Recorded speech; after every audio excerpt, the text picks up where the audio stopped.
Oh. I think there'll be a lot of that going on. Okay, the time is Anyone now. have a spare pen? Oh, do you? Oh, I do. I Thank just you. did the same thing. I know, Shane. I've done it Thank you. before too, and it's I like got it's a crime when I do it. Thank you. I never used it. Okay, the time is now 6:10. And before we start any business, probably just say who's here. So Yeah. Thomas Gaudet. Tom, can you speak up just a little bit louder? Yeah, like perhaps a more formal introduction. Welcome to the organizational meeting of the Charter Revision Commission. Time is 6:10. We get started. The first thing we typically do at these meetings is just clock in who's here, go around the table, and then we have to get into some preliminary business of electing a chair, doing things like that. So Thomas Gaudet. Faith Sweeney, Vitisha Wright Goa, Reverend Terry Williams. Moises Gonzalez. Kim Eaton, Kelly Nims. Joe Larchevek. John Hoosier. Taisha Thomas. Susan Bradley Martin. John Marshall Lee. And So you want to go that way? oh, you want the council to introduce? Oh, yeah, sure, yeah. Well, so yeah, it looks like we have a number of council people in the room that can introduce themselves, sir. I'm Councilman Andrew in the 139th District. Councilwoman Anita Martinez, 139th District, George Cruz, 131st District. Richard Ortiz, 135th District. Jeanette Herron, 133rd, Anthony Paoletto, Mayor's Office. Keem Boyd, 133rd. Scott Burns, 130th. Pereira. Oh, I'm sorry. Maria Pereira, the 138th District. Dasha Spell, the 132nd District. I know we have at Acknowledge least. the Board of Ed. Oh, hi, Joseph Golovic. Thank you for letting me introduce myself. Ma'am, you are? Oh, no, I'm taking. Oh, okay. Okay. First disclaimer is we have our city attorney, Taisha Tom's here to answer any questions. This is a very Really? statute-driven, well, you're sitting at the table, so you are, yeah. And so if you have any questions about the process that unfolds during the meeting, you should feel free to turn to her and she can help kind of guide us through this. But this is the organizational meeting, and so the first order of business typically is just to elect a chair. So, are there any nominations for chair of the Charter Revision Commission? How about volunteers? Is there anyone Is that would like to appropriate? volunteer? Sure. Asking for you a friend. first. So maybe, if you want me to back up a minute. So typically, again, there's no prescribed way to do this. Typically, the way it's been done in the past is that there are a couple of roles. The one is chair. The role of the chair is typically to run these meetings. The chair, all of these meetings are what we call special meetings under FOI. In other words, they need to be noticed in advance, 24 hours if they're going to be in person, 48 hours if they're going to be on Zoom or any other kind of electronic method. And the chair typically is the person that kind of says, usually with the approval of the body, this is when we're going to meet, sets the agenda for those meetings, and then runs those meetings. That's the most important thing, you run the meetings. In the past, there has been a vice chair role, so someone can step into the role of the chair in the case that the chair is not there, and also can assist the chair. And then typically, there's a secretary, someone who just kind of handles the minutes like I have been so far, and will work with the clerk's office to make sure that the agendas and minutes get posted. And I'm happy to do that role if you want once we get there, but I think someone else should step up as the chair and the vice chair of the commission, so I think that's where we're at. Is that a good synopsis? I'll volunteer. Okay, so we have one volunteer. Okay, so we kind of have two people that have offered the chair. Reverend Terry Williams.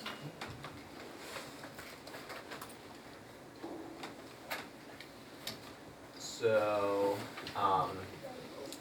we have at least 4 people now that have offered to chair.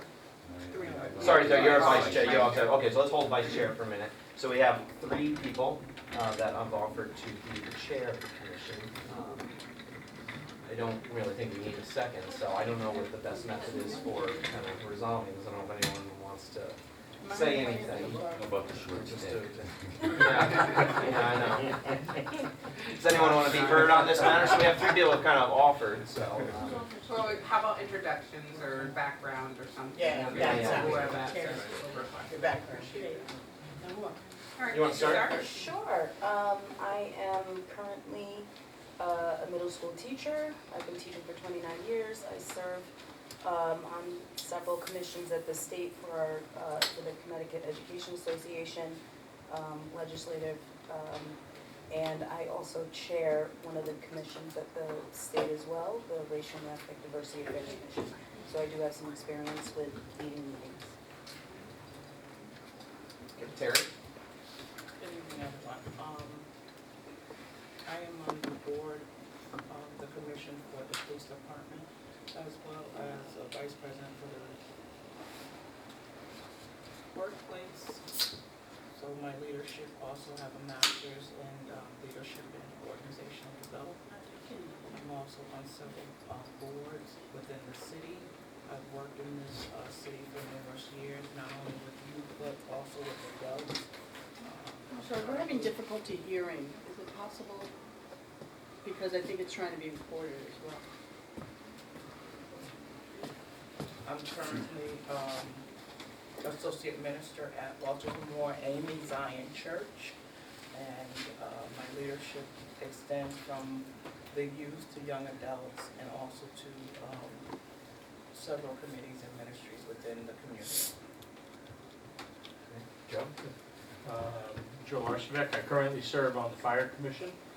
Previous to that, I was on the Board of Education, served as vice chair and chair in that capacity, and born and raised on Bridgeport.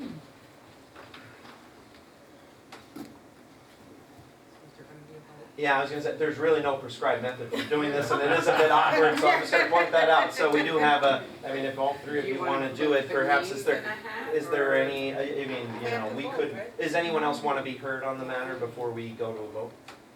And all of our votes need to be public, so we can't, you know, do a secret ballot or anything, just warning you now.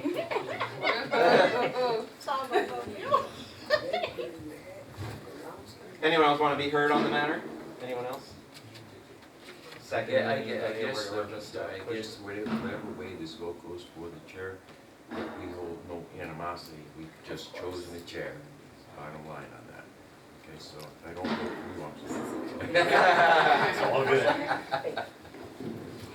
sorry. Okay, with that having been said, if there's no other commentary, I'm gonna look around the room one more time. We will hold the vote. Just say the name of the individual that you'd like to support for chair, and the plurality will win.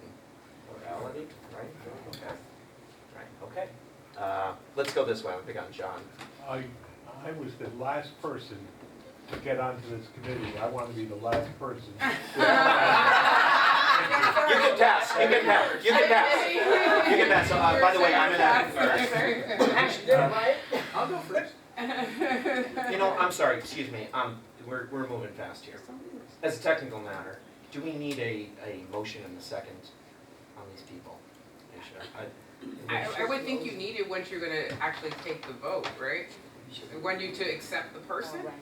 Or Ernie has a, We should take a motion to close the nominations under the names of the 3 people. They mentioned The their. first thing we should do, during parliamentary procedures, that would be the first thing we should do. I make a motion, close nomination. Motion to close nomination by John. What was yours? I second it. Okay, Aisha seconds it. Very good. All in favor? Aye. Okay. Okay. Now we're gonna have a vote. You may pass if you'd like. So John? I would like to pass it this month. Yes. Yeah, it'll come back around. Yep. Okay. And I would like to cast my vote for Joe Archibald. He's the first of the 3 that I know best. Okay. I feel very confident. My vote is for Miss Williams, Terry Williams. Okay.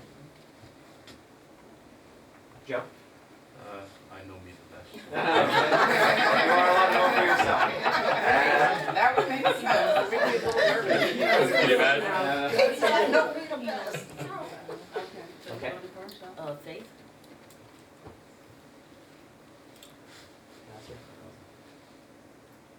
You're a pastor. You can pass if you'd like. I can pass. Terry? Faith. Faith? Faith? Oh, Faith, oh, yeah, oh, yeah. Sorry, my apologies. And I'm gonna vote for Faith because I don't know, I know Joe, but I know that she has been to city council meetings to speak up on issues. That ought to be recognized. Thank you. Her heart's in it. Okay. Go with Faith. And who else passed? Pastor?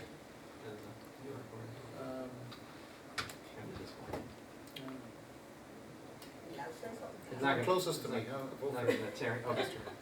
Wait, so it seems, Pastors are sticking together. the vote is 5 for Faith, 3 for Ms. Williams, 2 for Joe, and so Faith, you are the new chair of the.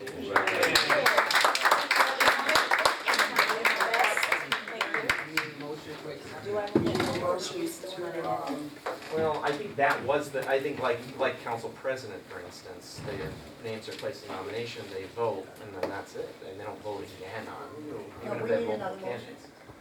I think we would treat it like that. Now, what did they do? I would think so, right? It would be you treated think like good, that. cause I don't want nobody following no FOI ordinance. Do you just wanna, okay, just to, Let's do it. we'll just double, triple do it, all on board? so now that, you know, I have to say, what that would have made that last one is a straw poll almost, if we, you know what I mean? That's why that's So awkward. can we do it this way, that nomination? You know what I mean? Because what was that if it wasn't the vote? Okay. That would have been like a straw poll, Oh, which yeah, we're not allowed okay. to do. All So right. that actually is All right. awkward, I think. So I think we have our chair, and We're gonna do this is, now, you know, I would recommend, but this is your meeting now, that we do vice chair and secretary, so you're in charge. But we're not gonna do any motion at all. I don't think it makes sense. I think that vote was our vote. Otherwise, that would have been like a straw poll. We can't. Oh, okay. So I make a motion to, I didn't get your name. John, who's your? I make a motion to nominate John Hoosier for vice chair. Second. Unfortunately, you cannot make the motion. You would ask for someone to nominate. I would like to ask someone to make a motion for I'll make a motion to John Hozier be vice chair. I second it. Okay. All in You favor? can take Or are there any other nominations for vice chair? Or,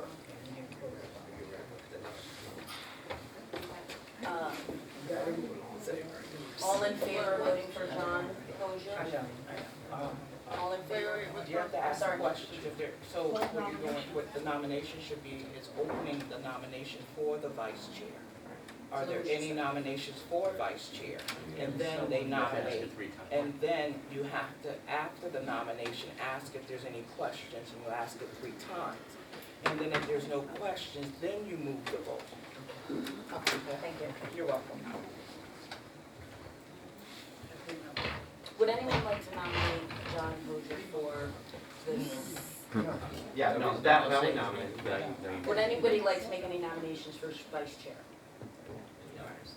I'd like to nominate John Hozier for the position of vice chair. And I second it. Any other nominations? Hearing none, the nominations will be closed and it is open for discussion. Is there any discussion? Would you like to speak? Thank you very much.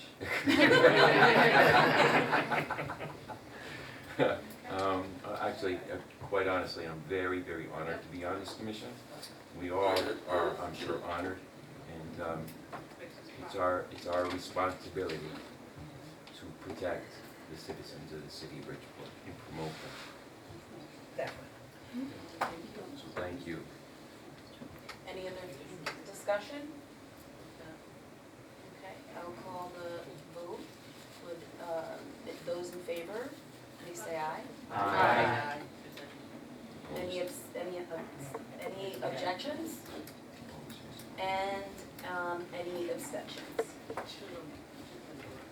Thank you so much. And it is unanimous then.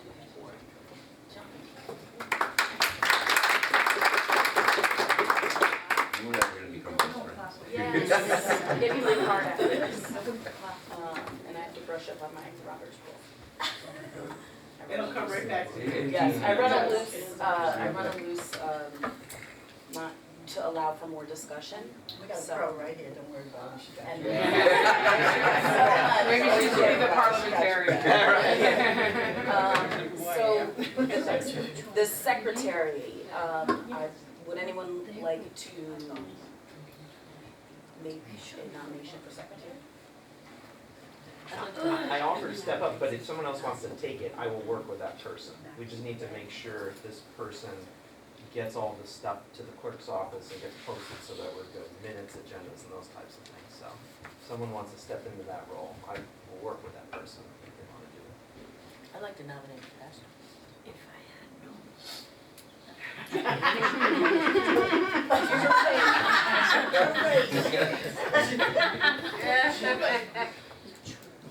I wish I was sorry.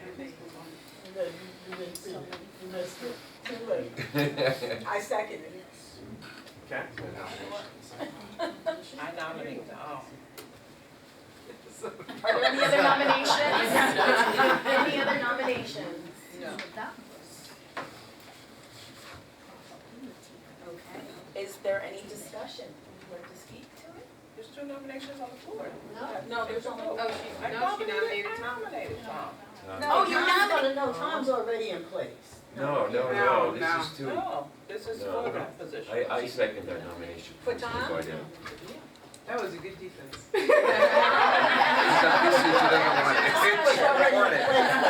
Not right. We had a first, we had a second.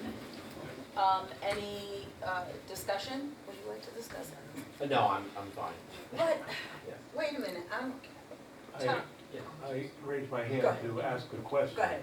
The secretary's duties are to get things done in time, but is recording things at a meeting, are they the recording secretary, or is there support to the board with somebody from the city? Go ahead, I can address that. So we have in the room, actually, we have Barry, who's here, his wife, and they're a great group. They filmed city council meetings in the past, and with the help of the council president and Scott, they were able to help us figure out the conundrum of how we make sure these are recorded properly. So the good news is, whoever the secretary is, pretty much just has to take basic minutes that need to get posted and get the agendas posted. But the whole meeting recording will be made available publicly through Barry. That's the arrangement as And we have it right maintained now. on the city archive, in what area? Yeah, we'll have to find an appropriate place, probably on the commission's page. We now have a page on the website, which ITS created, for all the agendas and minutes of this body, so that they're publicly available. So where is this video going to be made available? It would be on the city website. And so I asked the question, because I've already visited the website. Yeah. And when, since part of the agreements here are to understand that number 3 and number 4, the commission terminates. And will that be maintained thereafter, or is it just for Yes. 4 months? No, FOI retention is much longer. You Yeah, can speak to that. record retention Thank you. requirements required. Thank you. And so, and just to clarify another point, the city clerk's office has stepped up as the clerk of the commission. That's probably the natural thing, but they've kind of asserted that they're going to clerk the commission. So they are responsible for all the records that we're gonna hand them. But, you know, the body needs somebody who's gonna kind of do the work and keep the minutes and give it to them, and just make sure that whatever we do here gets communicated to them. And they'll do the posting. And yeah, and they'll handle the posting. So they're responsible for that work. You just need an in-between. Since there's a motion on the floor for secretary, I think we need to move on that motion and then we'll move discussion. So this was the discussion, but there's 2 nominations on the floor, so it does have to go to a vote. Even though you second it, it has to go to a vote. Yeah. Right. So, Madam Chair. I'm trying to understand I thought that Tom was going to be the person that assisted the secretary, you know, kind of worked with the secretary, to help the secretary work through whatever needs to be worked through. And kind of show them the steps, that's what I thought. If there was going to be someone other than Tom elected secretary, he was offering to do that. Yeah. Okay, but you're also offering to be the secretary? Yes, so what I said, just to be clear, is that I was willing to step into the role, but if someone else wants to do it, that's great, and I'll work with that person. So it doesn't matter to me. I'm not asking you to do it because I really want to do it. I just Oh, that's happen to what work there, so it's easy for me to do this, you know. But I don't. But anyone that wants to do it should feel free to step up and do it. You know what I mean? That's. I just thought you were gonna be here no matter what. Yes, I will help that person Okay, no I matter just what. wanna make Yeah, sure you're gonna be so here. if Terry wants to do it, absolutely, yeah. I don't think Terry So there wants are to do two- it. Well, that is the thing. I mean, Terry, do you want to do you want to do it? Do you wanna do it? There's a reason she nominated you. No, I understand. That's what I'm saying. You don't have Let's to just accept the vote. nomination, Let's but just if you Right. I mean, Let's right. vote. That's Someone nominated me, I did not rescind my nomination. Okay. Right, I got you. Okay, so she wants I did not rescind the nomination, I just sit down here. There you go. That's You all. like She wants to competition. do There are Yeah. So technically, there are two nominations on the Yes. floor, so we do need to go with a vote. Yes. And I'm gonna close discussion. So, Any other nominations? any other nominations? Move it that you close. Okay, the discussion is closed and we will, go on with the vote for, can you tell me your name again? Reverend Terry Reverend Terry Williams, and we'll start this way. No, I'm gonna pass, I'll come back to you. Okay. Are you voting for yourself? myself. Are you taking count? Yes. So sorry. Okay. So we have a pass. We have a pass and a 1 for Terry. Another vote for Terry. Terry. Another vote for Terry. Terry. Another vote.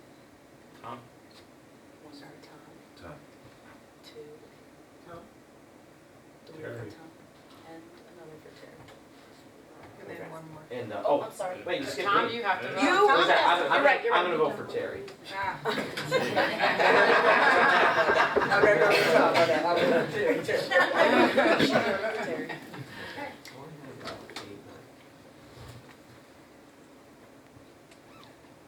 Okay. Yeah. All right. I did not. The math is math. No. Oh, you didn't vote. Oh, I thought you had. Okay. But you don't have to as the chair. Okay. I won't go because it's already, it's a lot. Congratulations. Congratulations, thank you. If it took us that long to elect officers, boy, are we in trouble. It'll get easier. Yeah, it was all right. It was all right. Give me a break. It was all right. Could you This is, take notes if you want? Those are helpful from the clerk's office, but they're you don't need to use those. We'll talk after. We'll talk. Keep Okay. keep them. Madam Chair, can I ask you a question? Oh. yes. I'm just wondering, not unlike how each who was nominated for the chair kind of introduced themselves a little bit, would we be, or it may already be on the agenda to just have each person kind of give an idea of who they are other than just Yes, I like that idea. just Yes. kind of get a feel for it, because I learned a whole lot about both of you guys. I just want to make sure we're closed out with this vote. We're set. Okay. All right, great. And we can start with introductions. You heard a little bit about me, so. My name is Tom Gaudette, born and raised in Bridgeport. I currently am the Chief Administrative Officer for the city. I graduated from Harvard with a degree in government, and I'm currently in law school for my last semester. So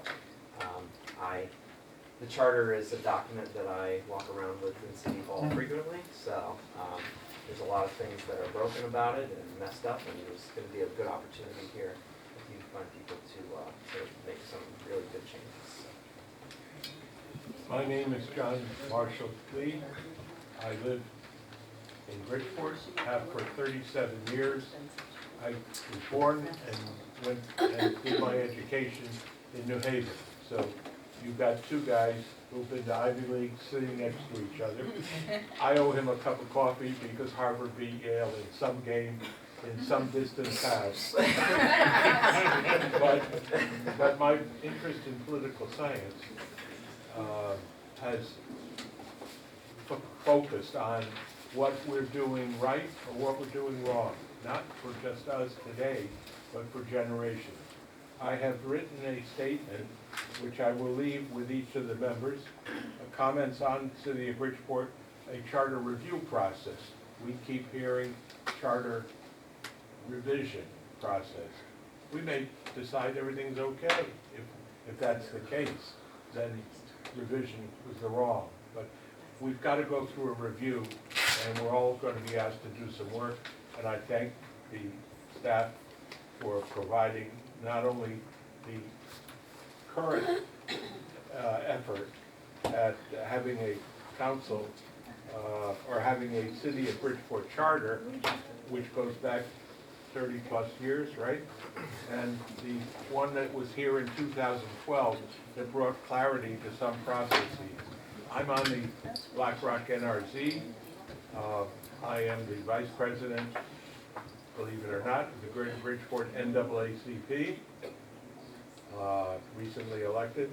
And I love talking to the people assembled, our city council. You do? They don't, I love it. I don't get any talk back. I just say, I'm allowed 3 minutes by their rules. He uses it. And I use my 3 minutes, but very rarely does IDA have to say, I've reached the I've reached the limitation. Thank you. Can I interrupt, Chair, for just a moment? So Dave McKnight is on the phone. I don't think he would likely be able to vote, although I don't think we're taking any more votes tonight, so I don't think it's an issue. So just for the purposes of him being able to hear what we're discussing, he's a member of our commission that couldn't be here in person tonight, so. Right now, we're just introducing ourselves. My name is Susan Branley Martin, and I've lived in Bridgeport my entire life, except for maybe an hour and a half in Milford. But other than that, I've been here. I'm born and bred and plan on going toes up here. I'm a nurse by profession. I do, my specialty is home infusion, intravenous therapy in the home, and that's been for the past 35 years, with a little dabble in home care. I also had a little dabble in the city council for about 8 years, and representing the 130th district, where I still live now. My family, my whole life was involved in politics in Bridgeport. My father was city clerk. He ran a primary against Hugh Curran, and very quickly they determined that they were much better friends than they were running against each other. So my father became his campaign manager, and the rest is kind of history. He was city clerk for a while. He unfortunately passed away very young, and my sister had just graduated from law school. He was on the ballot for the upcoming primary, and they asked my sister to take over. And she was about, I don't know, 23 or 4. How old were you? Well, how old are others when they graduate from law school? But so she was the city clerk, and so our family has just been very involved in the city, and it's really part of our lineage, part of our blood, and part of our passion. I am on the board at the Southwest Community Area on Aging, and have been for many years. I volunteer at the BlackRock Food Pantry and have for many, many years. What the heck else do I do? I don't know. But anyway, I am really, and my sister, by the way, was on the charter revision in like the 80s that never, was voted down. But I am very, very honored to be a part of this, because I do feel as though, when I was on the council how many years ago, it was, this document is ancient, it is so outdated, it drags us down, and Bridgeport historically has so many things that drag them down, and we're trying to, lift ourselves up out of the ashes. So I think that this might be give me an opportunity, give us an opportunity to have a part in raising us out of some of the doldrums that Bridgeport experiences. So that's me. Thank you, Susan. Yeah. My real love for the city of Bridgeport stems from Len Violetta and the first Christmas tree lighting that he did in Baldwin Plaza. And the building of the Christmas Village in one day. So I go back a bit of a ways. I started as an intern in his office. I was lucky enough to sit on the Common Council on the 138th District, and a 10-10 split between Democrats and Republicans. And I have to say we got a lot of stuff done. Don Stashman was on that, Lisa Parzial, and Chris Caruso, and a few other notables. So I have a passion for minority representation to exist in the city, so where I'm coming from there. Presently, chairman of the Parks and Recreation Commission, of which, again, there's a lot of love for our parks. We have Seaside Park, we have Beardsley, we have all our pocket parks. We have the most beautiful parks in the whole state of Connecticut, and that's without question. So I am extremely honored to be part of it, and I look forward for us to make sure that Bridgeport doesn't get any more black eyes. We do what we need to do to make sure our citizens are proud of us and the work that we do tonight and here forward. Thank you. You heard a little bit about me. Born and raised in Bridgeport, and love the city with all my heart. And happy to raise my family here. Currently serve on the Parks Commission. I was on the Board of Ed. You know, my connection kind of to wanting to give back to Bridgeport goes all the way back. I was mayor for a day as a fourth grader under John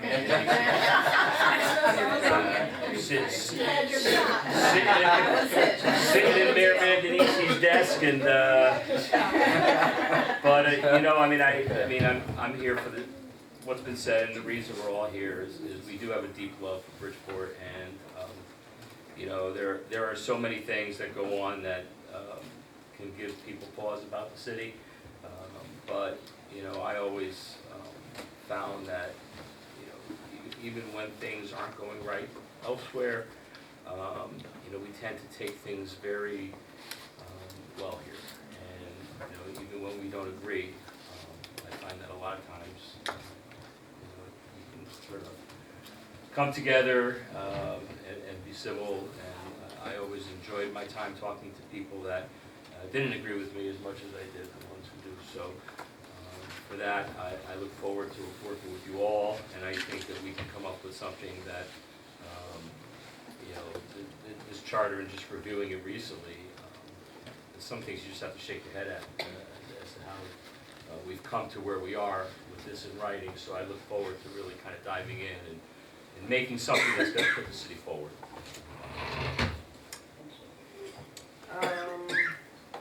My name is Kelly Nims. I am born and raised in the East End, big up to 139. Newfield Park. I grew up there. I went to Notre Dame, went to St. Michael's, a long time ago. Peace Corps volunteer, PhD from Columbia. I teach literature at Hunter College in New York. Any day in the summer, you'll see me on my porch preaching about how Bridgeport can be better to anyone who listens. So I'm very happy to be here, and thank you, I guess.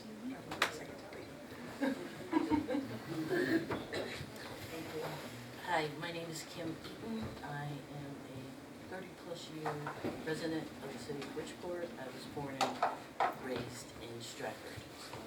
So I've been here so far. But I've lived in Bridgeport for 30-plus years. I've raised my family there. I'm currently employed as an executive assistant at a law firm in Trumbull. That's a boutique law firm that specializes in insurance coverage defense for policy holders, not insurance companies, but policy holders. I am the lead executive assistant there. I work in the HR department. I'm very active in onboarding of attorneys and staff. And a lot of my focus is on the policies and procedures manual for the firm. I've been with the firm for 10 years. The firm is eventually in the past 10 years. When I started, we had maybe 20 lawyers in 2 offices. We're now at 100 plus lawyers and 60 plus staff with 3 offices. One in Florida, California, and one in New Jersey. As I said, on my job, a lot of my focus is on policy, procedure. I'm currently active in not just building the policy and procedure, but keeping the handbooks up to date and current. I'm also a partner with my husband, who is a real estate developer in the city. He specializes in affordable housing, or he does market rate too. He's developed a lot of housing, affordable housing across the city for the past 35 years. So I'm a very Bridgeport, I'm a go-to plus Bridgeport person. And I'm very honored to be on the commission to do the work to help set the foundation for the city to be able to move forward into the 21st and hope the 22nd century.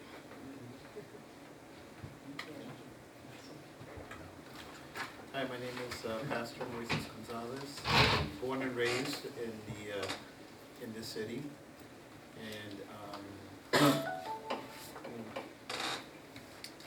I remember my parents coming here, or as they tell me, they came here directly as soon as they got married from Puerto Rico, and they lived in Bridgeport ever since 1966. And my mom used to always tell me how wonderful it was to walk in downtown at 9 o'clock at night and the stores be open. And Thursday night. And I still Can remember. you talk a little louder, sir? Okay. And I still remember as a young person or as a kid going to H.L. Green downtown. And yeah, all that kind of good stuff. So went to school here. I'm currently a pastor at a church that was founded back in 1972 here in Bridgeport on the corner of Central and Bishop. And currently our church is on Fairfield Avenue, right next to Attorney Bradley's offices. And I've been pastoring the church for the past 23 years. Graduated from Central Magnet High School back in 1988. Well, enough of me. I'm honored to be here, and I think it's a great thing hearing that everybody has a piece of Bridgeport inside of them. And I think that's what's going to help us work together in a good way. So I am Reverend Terry Williams. I was born and raised here on the south end of Bridgeport. I remember my mom said that this was the high school. I believe it was Central High School. So I'm not as young as I look. Make no mistakes now.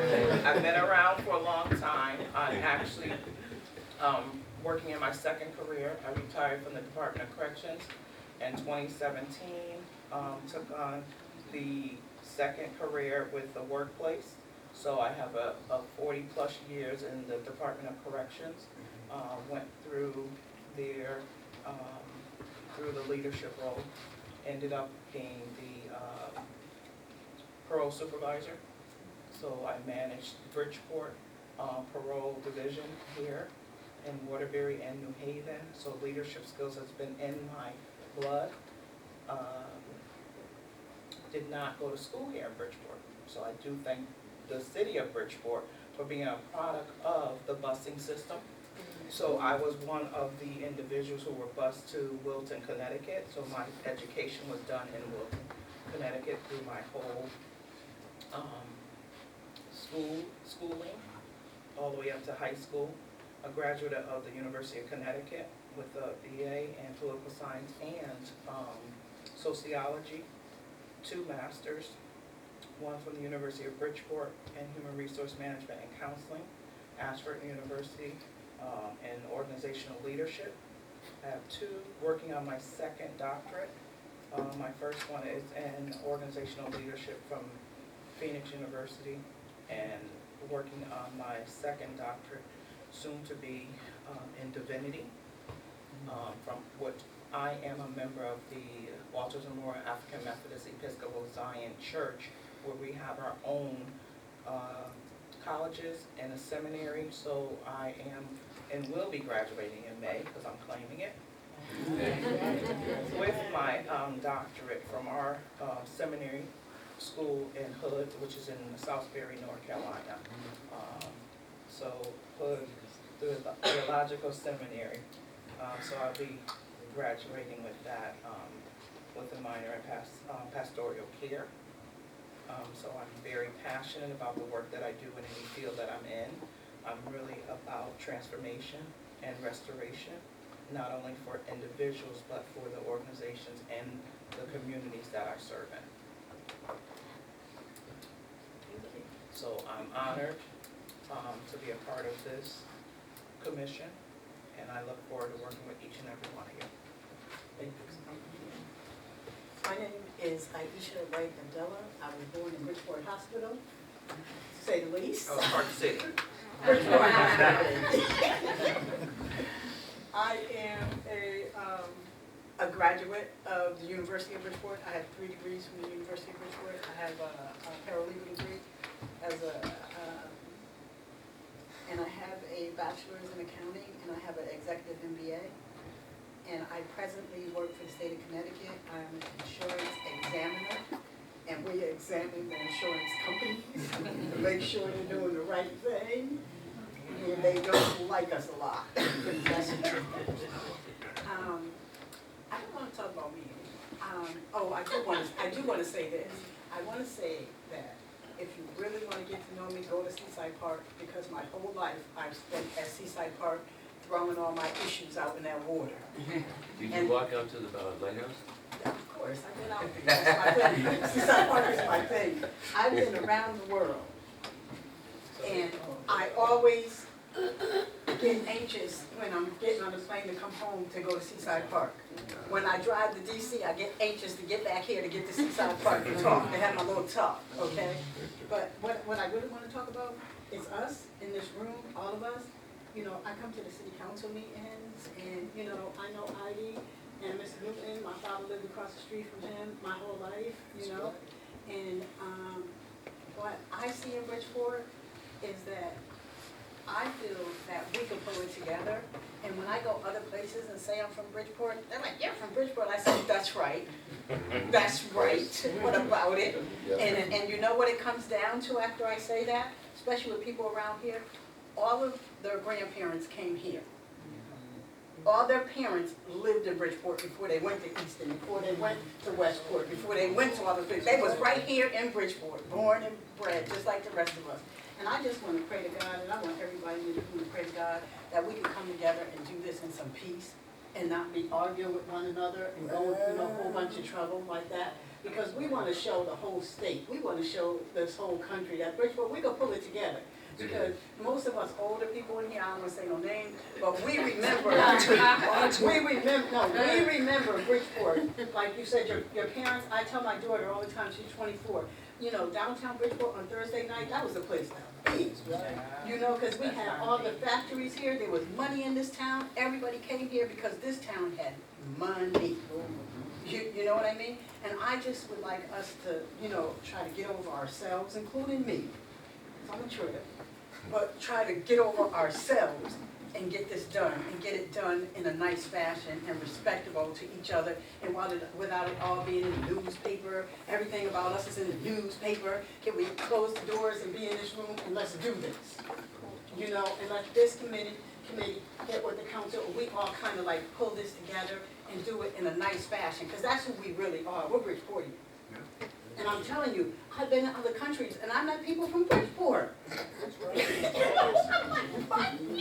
were like, "Oh yeah, my mother was born there, and I was raised there, and I left and came here."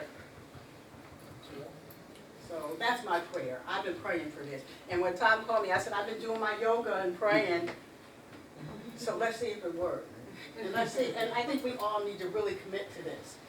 And commit to not talking to the newspaper and putting all our business out in the street like that. And, you know, just try to get over ourselves. Y'all all know each other for a long time, because I know it, because I've been sitting out in the audience watching you.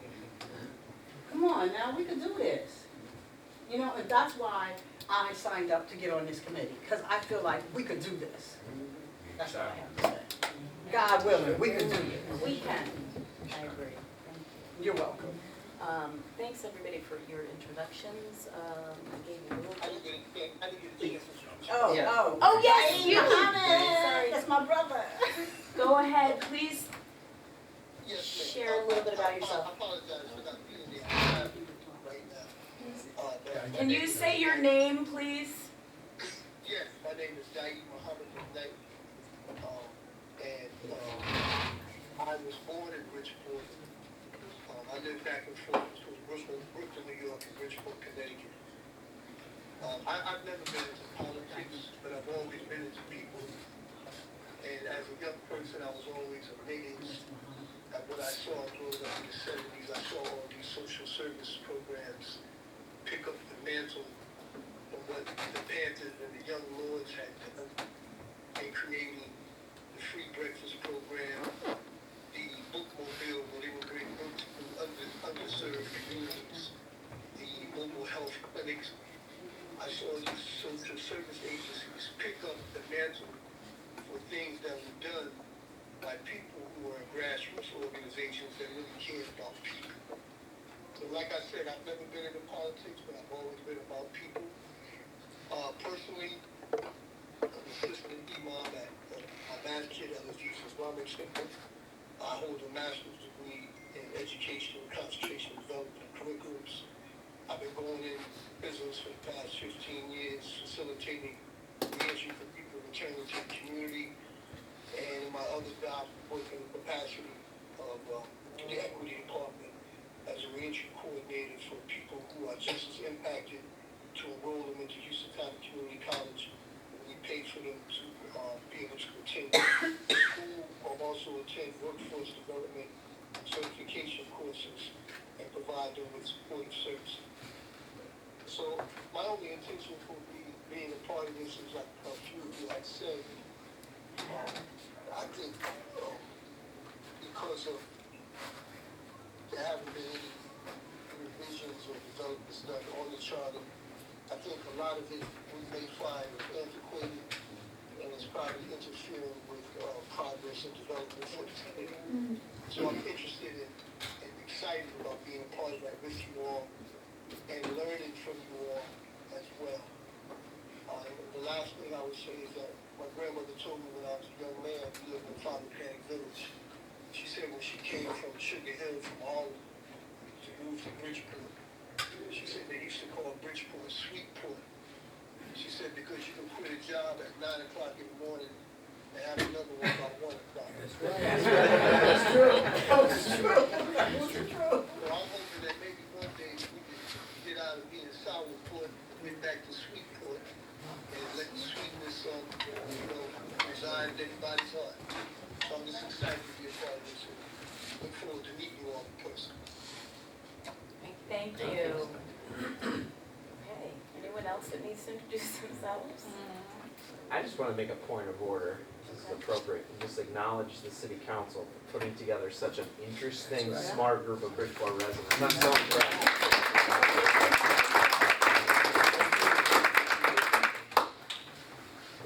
Thank you. Did it in a secret room. Here we go. I did be nice. Here we go. Being honest. Transparent. All in the secret room. It is Thank you all. 7 p.m. Thank you all. Do we need to? Thank you. Here we go. I'm just thrown into this position today, so. Madam Chair, if I may, I think one of the things that's on our agenda that we should probably discuss and probably in my view, the first thing we should do is establish a public hearing. You know, before we do anything and start debating what we think we should hear from people. I know a lot of city council members wanna be heard and they can, I think maybe we should do a multitude of things. One is we have to do a general public hearing that anyone can come to. I also think that there are subject matter experts or certain elected officials or people within city government that we might wanna have come testify before the body specifically. But I think the first thing we need to do is like maybe sometime next week in the council chamber, just have a public hearing. And maybe we probably wanna do multiple throughout the process, so maybe there's one on Zoom, maybe there's one in the chamber, but just to have one in person next week probably makes sense to me. Can I make a suggestion also to reach out more, that besides just here in the city council chambers, that we go to each part of the city and also avail ourselves to public housing areas. We're here to do people's business. We kind of need to know what people want. I mean, not to take up a ton of time, but we can take 5 days and move across the city and get the input. But if we hit the That's my NRC suggestion. meetings, don't they, isn't that the whole city? What is that question? If we hit the NRC meetings, because don't we have one, I remember when we started the NRZ, our first meeting we had, that was the goal, to have the NRZ in each area, so that it would be a public place for each side of town to come and. Well, it's my thought that for like the first week, we start here at City Hall, the next day or the day after that, we go to Black Rock, so on and so forth, and get the public hearings out of the way at that time. At least that's a sense, we're just reaching out to the community to get the vibes. And we're only gonna spend maybe 5 days going out, and we're gonna be knowing that we do exist throughout the city. That's a suggestion. Okay, where are we gonna, we're gonna have the meeting at a certain spot I on would, each. I would guess that the city clerk's office or someone can manage that for us, get that put together, to find places for us to meet, like a library. Okay, It's, the church, yeah. church. John? If we fail to reach out to the city, then where are we gonna be when it's on the ballot? Or the question comes up, where are we gonna have support for it? People need to know that they've been invited to participate in the process. Getting into the media or the newspaper or wherever you get your facts and news today, especially with what's going on nationally, okay, we have our work cut out for us, and it's an opportunity, because people will want to know where they're getting truth, something they can trust, something they participate in, perhaps. I have ideas on that. I'll surface them in the next meeting. But I want to know how to reach out to each one of you. So I need a name, which I have, but I need a phone number. I need email, okay? And I would like to know what district you're in, okay?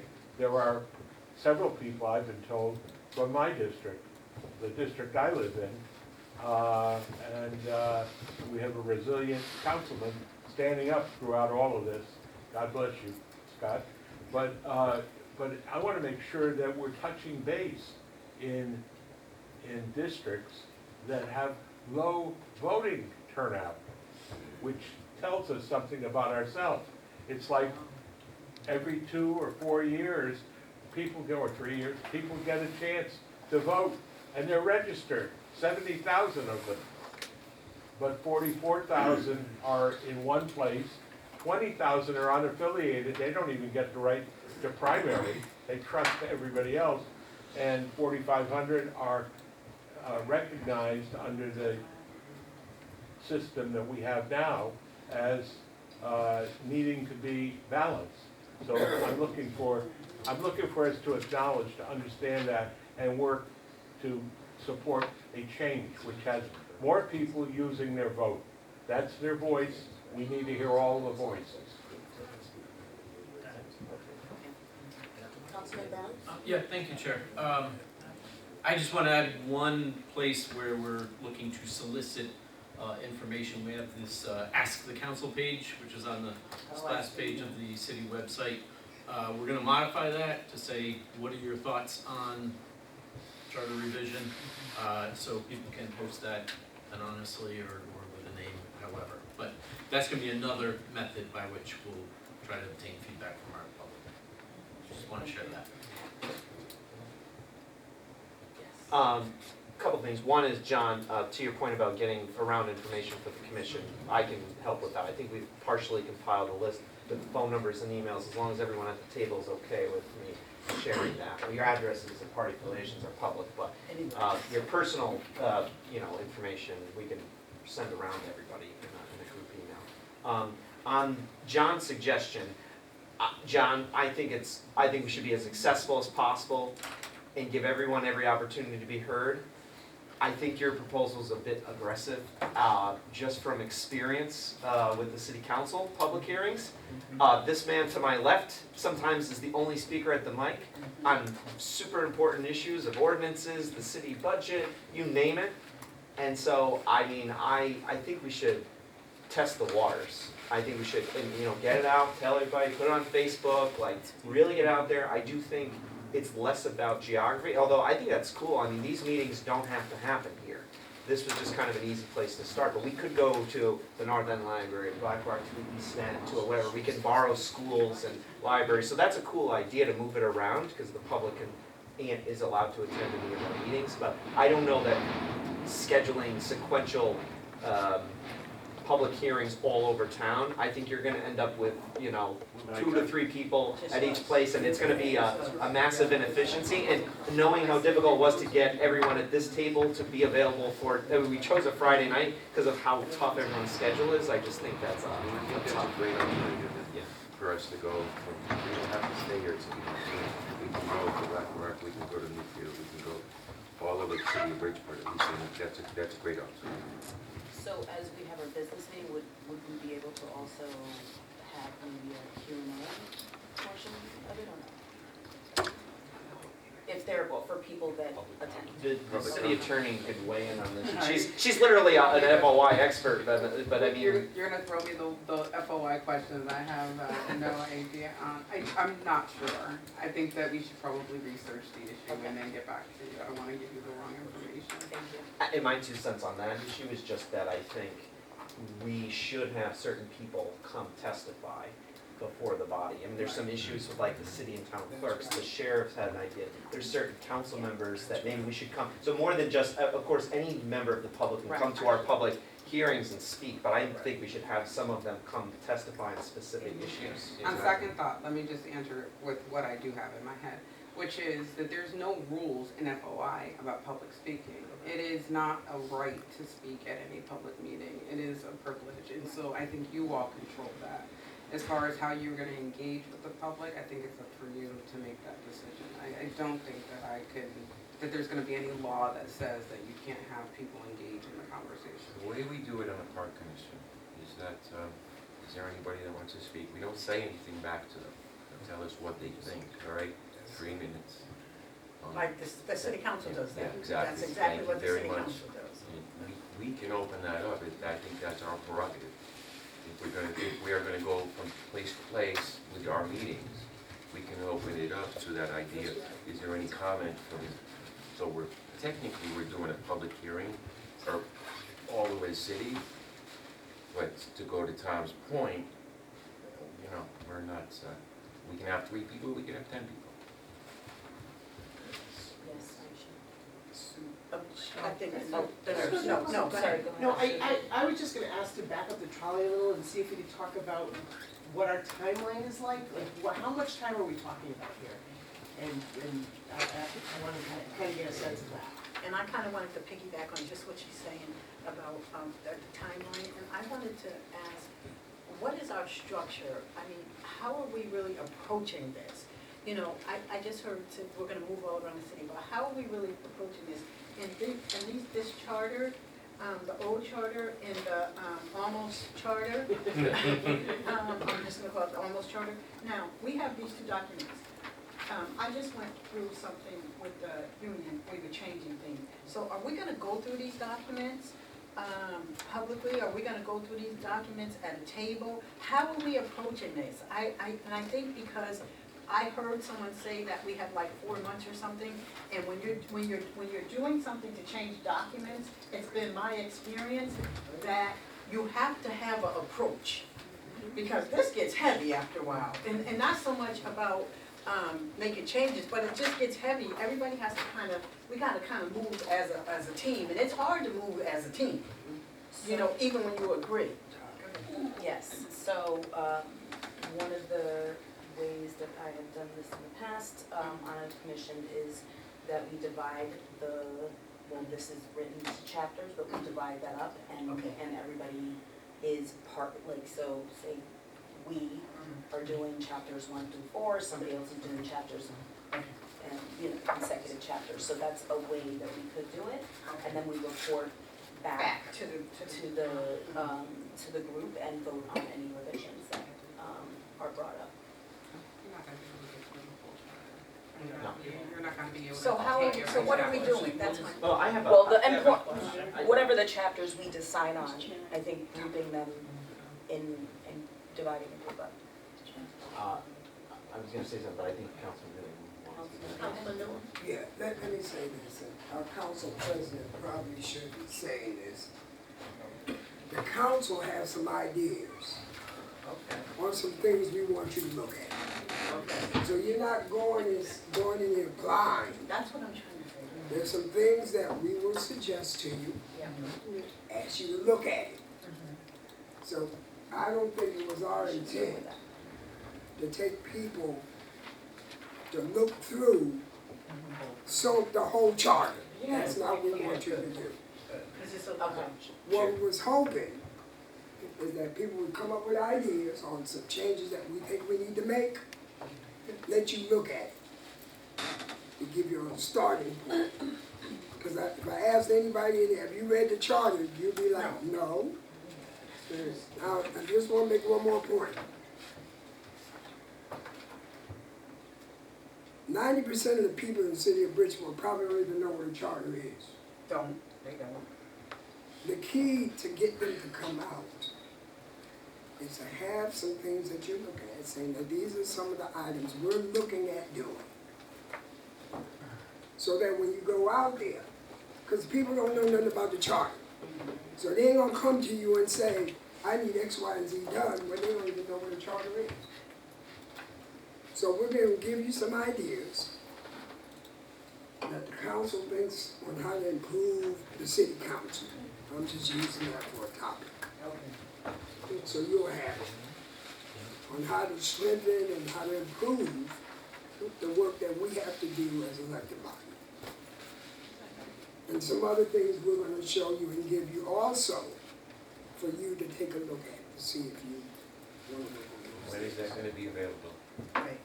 I will turn over to our president of the city council. So Ernie likes to go first, so you know, you gotta let the folks. Ain't nobody stood up and really said that. Cut it out. So, actually, in the original resolution, it has like, kind of the framework of what we want, what the purpose of opening up the charter was for. It was really to clean up some language, to really look at our civil service, to establish the legislative office. We tried to do this 2.5 years ago. It quite didn't work out, so we still have the notes that the council, some of the former council members, which are still current council members, gave, which we will share with you, so you can kind of have an idea of the kind of feedback that kind of was happening within the community. And I just want to bring it all the way back to how we got here from 2.5 years ago. So when we ran 2 years ago, some of us agreed to do the Empower City Council Act, and part of those things was to open up the charter, to establish the roles of the council president, to establish the legislative office, which it doesn't really exist, and clean up that language under the city council.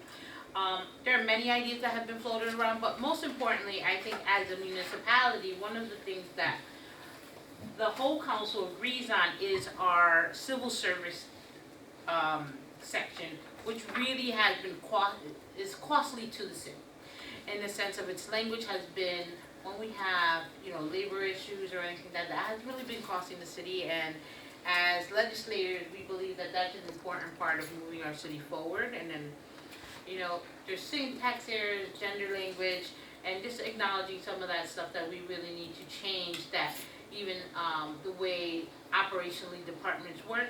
Some of the departments have already begun their work, so Eric, the personnel director from Civil Service, will come in and work with you guys on that, which is, I know, when you think about it, when you start reading it, you're like, wow, that's the hardest, I think one of the hardest parts in the charter. And the city attorneys have done an extensive amount of work on there as well. And then like cleaning up, like our town clerk and city clerk, they're deputies, they should be assistants, just like we have an assistant registrar, that kind of position, cleaning up so we can fix those things in the charter that are kind of restrictive and not able for us to do certain things we want with personnel.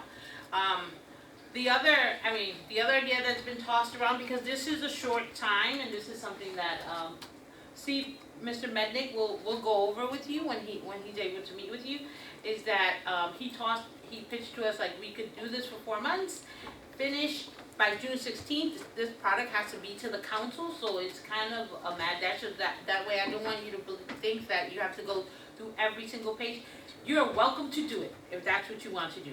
But I would say that the word kind of should stay to what we've written in the resolution, so we stay kind of true to the original resolution, and other things will probably be small housekeeping items that are just easy fixes, and that's one of the things he advised us, not to do too much. And then if we wanted, and if the commission wanted, and the council wanted to end it for June, when you finish your product in August, because we need to get it on the ballot by September. At the end of August, this has to be finalized to reach the November ballot.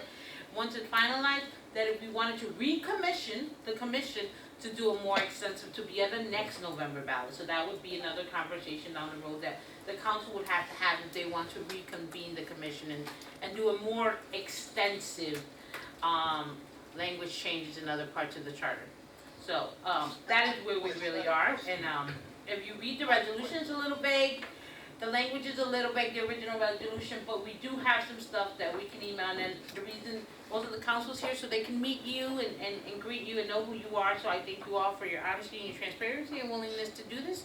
But I know it's going to feel like a mad dash. So if you're from Bridgeport, you already know about chaos. So it's not anything you're not used to. So chaos and working fast and getting it done is part of the motto here in the city. I think that's how we do it. So. Will you lend us? Wait, he has a question. Diane. Go ahead, Diane. Sure, Diane. Yes, I do it, all right. Yeah, I just had a question. Within the scope of what you just talked about, was it ever put on the table about revising mayor's role and him not residing over city council meetings to give Something with Well, that's part of in the recommendations that the council, from council members, and you'll probably get recommendations like that from the community when you hear them in public hearings. So everything what everybody says is really a recommendation to you that they want you to consider. So it's not anything that's off the table. Okay, thank you. You're welcome, Diane. Go ahead, John. Thank you.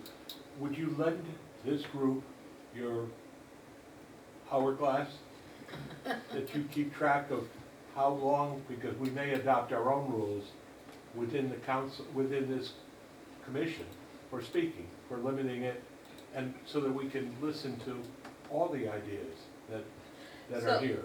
The only rule we have for public speaking, actually a public hearing is 3 minutes. Yeah. It's 3 minutes. So, I mean, during our committee meetings, we have a structured rule, like one person gets 2 questions, at a time, and then you get your 2 questions, and then you come back around. So it's kind of a courtesy thing to make sure every voice is heard at the table. But I mean, I more than gladly give you a copy of our city council rules, but we kind of follow Robert's Rules of Order, and then just the ability to make sure we have debate and not censure debate. Thank you. You're welcome. So in order for this to move forward, is it by ordinance that we first have to have a public hearing and then we can move on? Yeah, they have to order the public hearing. I don't know statutorily if that's required, that it happens Yeah. first, but we should anyway, so it doesn't. Yeah, I have the old schedule that I can give to you from the last 2012, and I think their first action was to order their Does that first say public that's the hearing. first order of business No, of it's the not. organization? It is So- required. Yes. It's not bad. 45 days. Yeah, the statute, and I think Attorney Thompson, it requires that before any substantive action is taken by your body, there has to be the public hearing. That's right. And after that, and that is not, I'm reading it individually. Next date for our first public hearing here at City Hall. Yes. Definitely. So we can make. Yes. Let's look at, I'll look at some calendars while we're talking. I have some feelings when I Taisha, how much time do we You have have to to have give? at least two.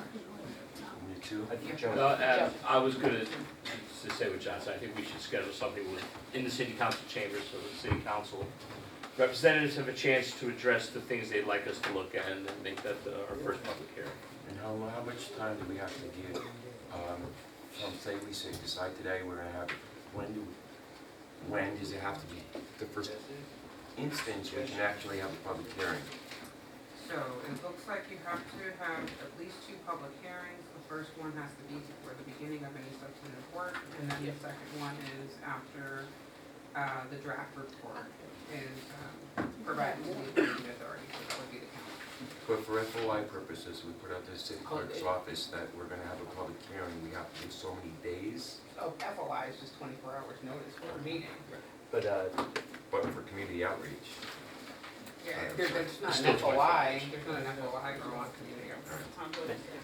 so to address that point, typically, what we do with the public hearings is we put it like out in the newspaper too, so if we want the clerk to do that, that's like a 3-day process, so we should never, even though FOI only requires 24-hour notice, probably give ourselves that, so I'm looking at the calendar and I think like the middle ground, the best date's probably like Thursday.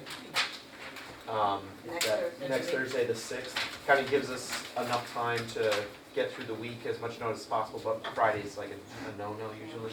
Besides, Chambers open? what's that? Thursday? Thursday's not good for me. There's no good, okay. Fridays. I'm in here, well, we could do Friday, well, you know, we can also do, depending on the space, you could do Saturday if we feel like more people are available. It could also, it doesn't have to be in person, it could be on Zoom, and made more accessible. I found in other contexts that actually Zoom meetings actually get more people. You do. It's about, you know what I mean, and then it's more convenient because wherever you are in the world, you can kind of be and not have to be stuck. I know this is really hard to get The everyone. problem is we need to be able, if you're gonna do a Zoom public meeting, we need to allow the public the opportunity to contribute remotely. I think that That's should be in gonna take person. a long time. I It think needs to that be in should be in person. person. That's gonna take a long. Yeah, because you'll have to have a public space available where people can view it electronically. can we do Yeah, Wednesday yeah. instead of Thursday? Is Wednesday If, okay? if it's a hybrid meeting, no, because there will be a public space available, but if you're gonna be solely on Zoom, you have to provide a public space So for during people to COVID, watch. we never did that. We were all on Zoom for every meeting of That every was board and different. commission and council. But you have to be able to allow the public to contribute to the meeting. Well, we provided them the link, so No. they were able to access it. 1-225A, you can read it. It's there. So I'll give you the statute and you can review it. 1-225A. No, I mean, I'm not, I'm just saying as a matter of fact, because I did all the meetings and we had, it was, that statute was fashioned after the governor's executive Yeah, order. so I'm just saying perhaps what we they did, made then maybe some they changed it, changes. yeah. Yeah. Okay. Should look at that. Through the chair, can we just set that date, We're just maybe setting a Friday, date Tuesday the in 11th? person, Tuesday? Tuesday. The only thing with that following week is a lot of council Tuesday, the members 11th, are the not council will here not be- because You you're, won't be here. so they're gonna be in national League of Cities, Yeah, many of them, so if absolutely. anything, maybe that following Thursday, the 13th, No which is Thursday. when most of them will be back, oh, Yeah. Thursday's fine. So they're gonna be gone I just can't 3 get days. here. What We're about going from the Wednesday? 8th to the 12th. Yeah, so that's kind of what that, What about Wednesday? What about Wednesday, Bring it back to that? Yeah, can we do No, you Tuesday? can't do Wednesday? We have to get the public hearing out of the way. What are we Unless we do looking it earlier. I know. We're looking to have our first public hearing meeting so that we can then Can we do it begin on our a work. Friday? It has to be a Friday because people are not gonna come out in the middle of the week, especially, you know, people are not Friday, gonna come out. Especially when you don't know what the charter revision is, so Saturday. Yeah, how about- they come and got another thing coming, so. A Saturday? Do it Saturday? Saturday work? You got a question in the corner. Yes, Ask a question, please? sure. Or give a suggestion. The city council can't be at some, the board of education can't be at some. You're talking about a public hearing. Yep. You as committee chair and a committee could have a meeting with elected officials that elected officials could make to get our input separately from the public. I believe that would be acceptable. So rather than worrying And we about could always do it 30 on a different council night, people's right? schedules, you just set your public hearing for the public and then So I was bring in thinking elected that officials the separately. city officials we'd invite to a particular meeting within this public hearing before others, so that we know. Your first public hearing should be for the public. Yeah. I mean, and the premise was that the council, some of them are here, we could schedule a meeting where you can hear from the council's input. Just like you're gonna probably hear from civil service, you're gonna hear But from. the council meeting could be on the council night, As soon as we because you do guys that, are right here. there. It could be on a night. Yeah, because you guys Before our are here. meeting. Yeah, you guys Before are the here. meeting. It could be, our That's meeting, not, that's gonna be public the meeting is at 17th, Monday the 6:30, 17th. That's. Monday the 17th. as long as it's before 6:30. Oh, that's St. Patty's Day. Yeah, that's St. Patrick's. It's a high holy day. Wear green? Oh, yes. Right, We're green. So is Saturday the 8th out of the question? Do we wanna- Hey, I'm gonna make you a Which one copy. is that? Because it has, like, I don't think you're I gonna can get see a it. game with anyone, can you? Oh, she's good with this stuff here, that's why. So I think we should stick with our Saturday is not good, what about Friday? Friday night. No, we're talking about for the For the public public hearing. hearing. Public hearing. Friday night. Well, Oh, I for think, Saturday for the, you want the are people available for Saturday? well, I'm just saying, if it's for the public hearing, we need to focus on the public. Right. What is a day of the week, any day, that the public, who, like Ernest said, doesn't even know what the charter is? Honestly, Would come notifying them a week in advance is not a good way to go. No, there needs to be more notice, and it needs to be on a day that is more likely that the public would come out.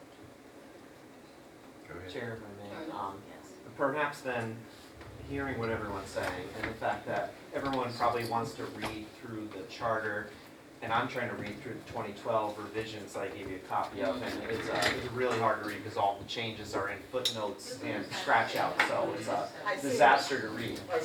Maybe the suggestion to do it on the same night as a council meeting, the 17th, is the way to go.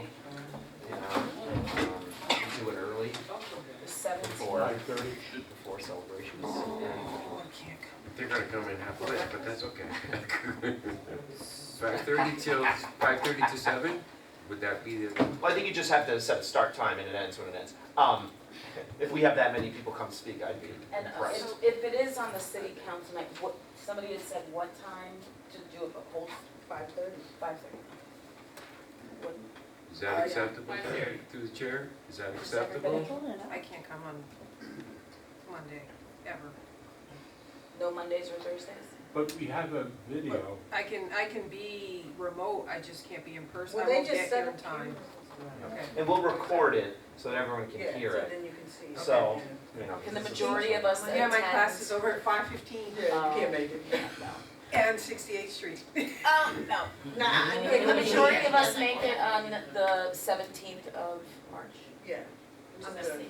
Everyone okay? Everyone okay? You good? So Chair, I'm gonna make a motion then that we set the public hearing required under the statute for March 17th at 5:30 in the city council chamber. Second. All those in favor? Aye. I'm typing. Sorry. All those in favor Aye. signify by saying aye. Aye. Opposed? And I can be remote, right? Yeah. Just make sure. Yeah, we'll do And that. if not, then we're gonna have that. Can I just say one thing? I don't think we're gonna get a night with every single person. Yeah, I But agree. if we're talking about a public hearing, and it is recorded, then we all have the opportunity to see it right on the website, click on it, and follow along. So I just wanna make sure I'm clear, I wouldn't be able to make it that night. But the other thing I wanted to ask is, are we gonna set like a regular meeting date for every week, or twice a week, or whatever, I however would like many to do that people before come? we leave. Yeah. Yeah, that's the next. So Chair, I'm gonna maybe just throw out an idea about how to handle this, because I've given this some thought, and there's no great way to do this. It's a bit messy, and this timeline is super fast. As Ivy said, we have to get our draft to the city council by June 16th, which is not a lot of time. But checking through the issues, some of them are small potatoes, I'll say. And I'll give you an example. The city council was allowed by some other statute to amend the budget deadline when the budget needs to be adopted by the city council. So the mayor submits it to them, they review it, they adopt it, and then they send it back to the mayor to consider for passage or veto. And they amended it by like a week or something. But that needs to be updated in the charter. That's an easy thing. The assistant city clerk has been working on some language regarding the city clerk and the town clerk stuff, and that stuff's like almost kind of done. The city attorney has been working on some stuff that she needs, or she's asking the body to consider for the city attorney language, which is not really that hard. So I'm thinking like maybe we can do this by issue, because then the civil service stuff is really a big thing, and we've got 1,000 lawyers working on it with the personnel director, and they're preparing a product that they'd like to propose, and we will have to get testimony from them. We should save that issue to the end. Super important, need to address it, but we shouldn't touch it now until they're done. You know what I mean? So if we just take this issue by issue, all of our meetings are gonna be special meetings, quote unquote, so we can kind of set those dates, know who we have to have in front of us, know what the issues are for that agenda, and tackle them. That's fine. If I can do the chair, so I just wanna note that, the last Charter Revision Commission they had 17 meetings. They had 17 meetings, that's not including the public hearing. So I just gave, Faith a copy of their schedule. So they had 17 meetings, all together, all the way until May. So they kind of did their deliberations and stuff. So I'll also give you this timeline, because kind of if you guys are almost at that same timeline, which they started in March, May, got the product out by the end of June. So I will share this, and you can give everybody copies. It's got a lot of my scribbled notes, so don't take them personally. That's the way my brain works. But they did meet 17 times, and then they had the 2 public hearings. So the public hearings were in between there. So the meetings themselves that the commission met at was 17 meetings. So you probably meet about 17 times. So I just want to kind of give you guys that guideline of like where you got, how long as a commission you'll meet, and then public hearings will be different. Probably about 5 altogether. So it'll be 22 sessions altogether, maybe. Faith, Thank you. when you get a minute, can I address? Yes. Yes, Chair. Name. I'm not Chair. Yes, go ahead. I just want to say, I know there was talk about restricting you, but nobody can restrict any section of the charter that you want to go into. So even though we can make recommendations to you, if you want to go into any section in the charter to address a change, that is solely your purview. So I kind of heard language about, we know what we're telling you what to do, they're working on this, they're working on that. You have a right to address any section of the charter. Thank you.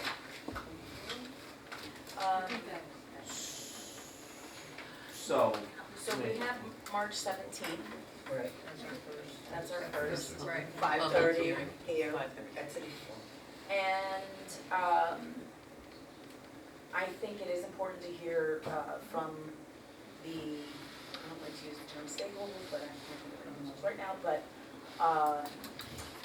so do we want to set up meetings with, are we setting up meetings with them coming to our meeting in mind, or are we just setting times and they come to our time? Can I ask a question of the council? So if we try to, let's say we don't know right now at this table, all we've done is set up the public hearing, but we're like, okay, in the next couple of days we think about it and we're kind of like, well, we know that there's these couple of issues that we can tackle.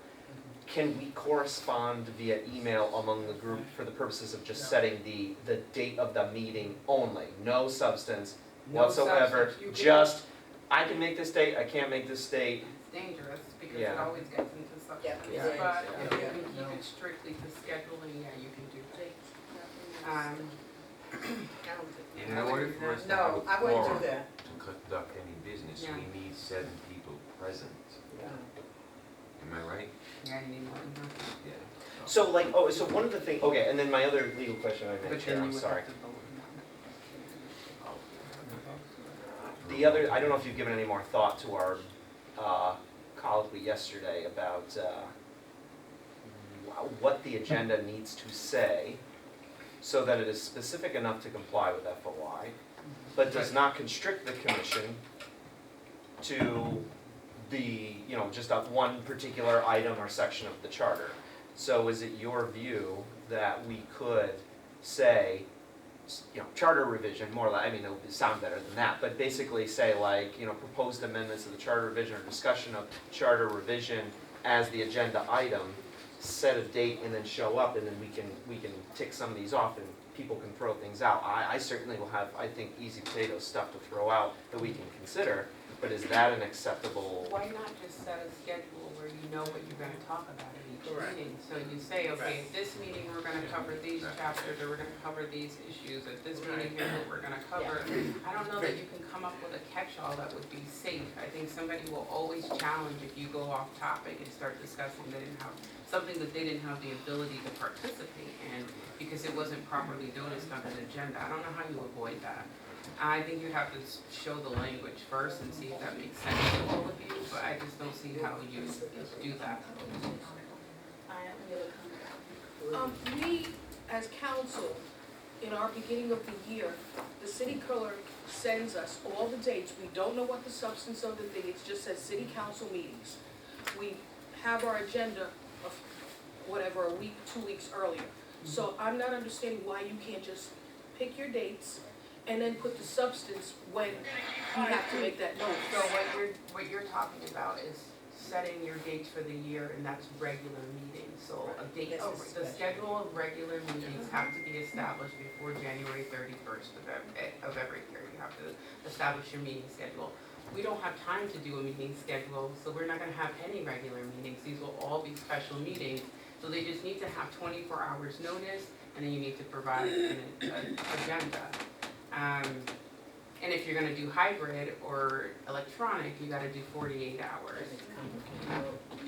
Can we consider the way of taking what is up here front, and could we call that old business? That's what I was thinking. But I think that's dangerous. Old business, let me continue, please. So if we identify these pursuant to this as old business, and we have that as a fail-safe at any time to have some business to do for those of us who show up, then, and just then have a recommendation on new business. If something pops up, we got a place to stick it. In the next month or the next week, it becomes old business. I don't think there's, and I'll look into this, but I don't think there's any problem with establishing a schedule as you asked. As far as noticing the meetings, so you don't get away, that doesn't mean you don't have to notice those meetings. They still have to be noticed. So if you establish a schedule now, you just put it in your minutes, it's there, it's on the record, right? And then you will make sure that you notice those meetings according to FOI. What's on the agenda. But the issue that John is raising of saying, having the catch-all, it sounds nice. But under FOI, the problem is it's not specific. What is old business? What is new business? There's no such, because we've run into this problem. With the Ethics Commission used to do this, and this was an issue. Councilwoman Ferrera's trying to say something.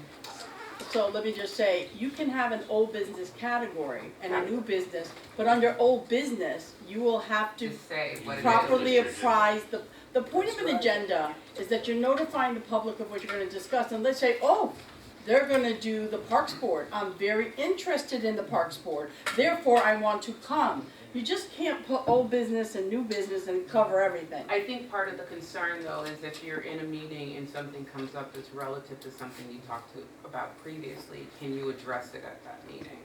Now, that's a hard thing to say, so say for instance, the current meeting is on chapter 2 and chapter 1 was discussed last week. If you have old business, chapter 1, if there are any issues about chapter 1, they can get raised because you provided notice. But that it gets a little messy when you do that because it's difficult to, it's not really providing actual notice, it's just saying if something is raised about this, we are giving ourselves the grace to be able to have the conversation. Can I just say, I would think if you said old business, possible discussion, and if, or vote, whatever, possible discussion on chapter 1, Board of Parks Commission. Okay, I think that gives you leeway to talk about anything so then you under always there. reference. But if you just put old business, this has been ruled on by the FEMA repeatedly. Yep, Okay, yep, I know you you got it. cannot put old book and use it as a catch-all, Mhm. because then the public doesn't know or have any advance notice of what you're discussing. And who's ever looked at an agenda, don't we all decide whether that item is important to us and so we wanna show up or we wanna watch it? The agenda's purpose is to properly apprise the public of what's gonna be discussed on, voted on, and based on how it's on the agenda, you know, I know for me, I was like, oh my God, this is in my neighborhood. I better get out there and find out what's going on. So you've gotta give reasonable notice so that person knows. They don't have to know every little thing you're talking about under the Board of Park Commissioners, but they know that that's the chapter under old business. And Always reference you could it. talk about anything in my mind under that, as long as you're notifying, hey, under old business, we might go back to something under Parks Board. So I Does that think make sense? to that effect, I think you list everything under old business, anything you've previously discussed, right? Well, So that- if you're that's- on chapter that's how- 10, then it's the first 9 chapters. Well, But when you have an agenda, and whatever the item is, and you discuss it in that month, let's say month, whatever's discussed in that month, it automatically falls to the old business. And then you have new business, so it automatically is on there, so you're not leaving anything off. but how long does it get to remain old business? Because if you're Until- having 17 meetings, Until it's taken to the floor Until again. until it's like, say, if we resolve it, then you take it off. okay, But if it's not resolved, you can continue Take a with vote, it take on it. there. so Take a vote table to it, remove it from the essentially table. table it. Well, it's not tabling because it's actually, anyone can bring it up if it's under old business. So tabling is, yeah, we're gonna continue it next month, we're gonna continue it next, but you're not addressing it unless you're getting answers coming from somewhere. If there's no answers coming, then we resolve it, it falls off. So, But yeah, I you think just can't, you can't. the safe way to do it is we have a discussion and we don't come to a vote. We move the table issue. Well, And that, then during putting an old business, possible removal from the table. so, in my practice and being in the positions I've been in, when you table something, you're waiting for an answer, right? That's a tabling.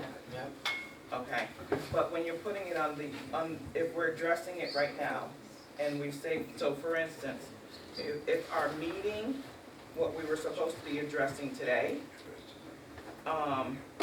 we were supposed to be working on the date for the first statutory public hearing, right? And then discuss our schedule. And then receive, review, and background material and all those preliminaries, da-da-da-da-da.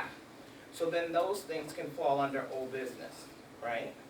And then if there's anything that we need to adjust, then we can adjust it. But if we don't, the next meeting, we're good with it, we move on. And then we go to what's on the current agenda. And then you could keep going that way. So the public will be notified on the chapters and things, but when you're saying table it, it's like if we have to wait for someone to give us, like say, if it's a question we need the city attorneys to give us an answer for, let's table this. Because we don't have enough information to move it forward. So that's a tabling, not so much keeping it under old business. So there's difference, and so we have to understand the language and what we're using. So, establishing an agenda, right? That's what we need to also start. Yes. So, given everything everyone said, we can't necessarily go to the next public hearing and set a new date. We don't want, I think we need to set 2 dates. So we set the public hearing. I think we need to set the first substantive meeting and kind of set the agenda. And my proposal would be that we just over notice a little bit. And I kind of just quickly jotted down like a couple of, again, when I say this, the easier stuff that's kind of ready to go. Chapters 1, which is just the catch-all kind of start of the charter. Chapter 2 on officers and elections. Chapter 4 on the city and town clerks. Chapter 7, which is the law department. Chapter 9, which is the budget. And within these, there's medium to small, little changes that we can discuss. Get those out of the way, and that can kind of just be our first agenda. If we don't get to everything, you throw it on the next agenda, and we can kind of figure it out from there. Are you allowing the people who are the department heads responsible for those items to make sure that their comments are in by a certain date? You need to provide deadlines to people if they want to contribute. Well, the reason I brought these up is because I know you're more or less ready. Yep. You know, talking to the city clerk's office, they're kind of ready. The budget timeline stuff is like a one or two little words in the budget section, so it's not that, you know what I mean? So what chapters are there? Well, I was proposing 1, 2, 4, 7, 9. And that doesn't mean we can't go back and make other changes to those sections, but just catch all, we can discuss those. How long are your meetings gonna be? Well, that's what we need to also discuss, because I'm gonna be honest with you. When we're doing our meetings, we need to make sure we're focused on the meetings and what the agenda is, and we're focusing on that. Because to sit here and do a meeting and keep laboring the time, and my time is valuable, okay? So we gotta make sure that we're sticking to it. If we say we're gonna do an hour, 2-hour meeting, we need to make sure that that's what we're sticking with. Because we wanna be conscious of everyone's time and respectable of everyone's time. If we're asking everyone to come, and then we also need to also make a, you know, some rules around it. If there's a certain amount of meetings, how many meetings people should attend, right? Giving people that option, you know, because we all have other lives. So, I'm sorry to keep going, but I just know from the council's experience, one thing that they do during budget season, which can be very onerous for them, is they do Saturday mornings for their bigger, longer meetings. And it kind of allows them to get a lot of the issues out of the way. They start at, 9, 10-ish, and they go for a few hours. And then maybe there's lunch or something like that, which we could try to figure out. So, I mean, my thought is maybe the week of on the 17th, we have the public hearing. But on the following Saturday, the 22nd, if we can convene in the morning, we can spend a few hours, have our subject matter experts come for these different ones that I proposed, if you're okay with that being the agenda, and we take our first stab at this thing and see if it goes. And if we hate it, then we readjust, you know? My only concern is that that's almost a month from now before you have your first meeting. That's a really long time for folks that are already under the gun. We only have 90 days to do this. Yeah, you don't have much time, so to wait a month to start seems a little late. But we can't have. But I mean, the 17th is our hearing, so it's like it's literally that week. Why can't we do the public hearing sooner and have it recorded, and the people who are not here to view it live get to watch it and just move on with like. So on the 3rd? Or the 10th, the 3rd is. No, the 3rd is the next time we have a city council meeting. Well, I was saying, I mean, honestly, That's Monday. you know, next week, we can, we're good enough to do next week. But the I mean, if we 17th wanna push next week, we could just get this done. But the 17th was too far. The 17th was too far. Because I initially proposed the 6th. What about the 10th? What about the 10th? The 10th will work as miscellaneous matters on that day, so there will be council. The reason I had, It's rescheduled?